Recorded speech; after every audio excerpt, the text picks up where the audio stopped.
বাড়িতে থাকা মুড়ি দিয়ে দারুণ কিছু রেসিপি বানাতে মন চাইলে এই রেসিপি বাড়িতে বানিয়ে দেখতে পারেন। এক বাটি মুড়িকে আমি মিক্সির জারের মধ্যে দিয়ে ভালো করে গুঁড়ো করে নিলাম।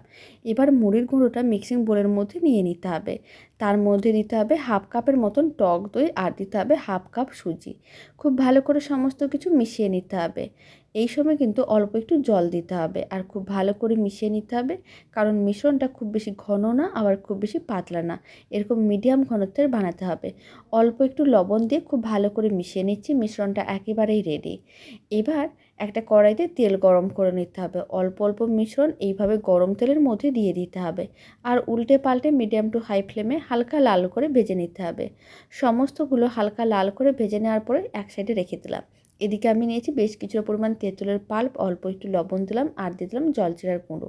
ভাজা মশলার গুঁড়ো দিয়ে দিতে হবে, এতে খেতে অনেক বেশি ভালো লাগবে। এবার কিন্তু বেশ কিছুটা পরিমাণ কুচনো ধনেপাতা দিয়ে দিলাম আর দিয়ে দিলাম কুচনো কাঁচা লঙ্কা।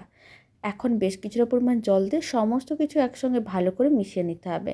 খুব ভালো করে মেশানো হয়ে গেলে যে বড়াগুলো ভেজে রেখেছি সেইগুলো দিয়ে দিতে হবে আর এইভাবে 5 থেকে 10 মিনিট রেখে দিতে হবে। এতে কী হবে, বড়াগুলো জলটা শোক করে নেবে, এতে খেতে অনেক বেশি ভালো লাগবে। টক মিষ্টি ঝাল রেসিপিটা খেতে অনেক বেশি ভালো হয়, আপনারাও বাড়িতে বানিয়ে দেখতে পারেন।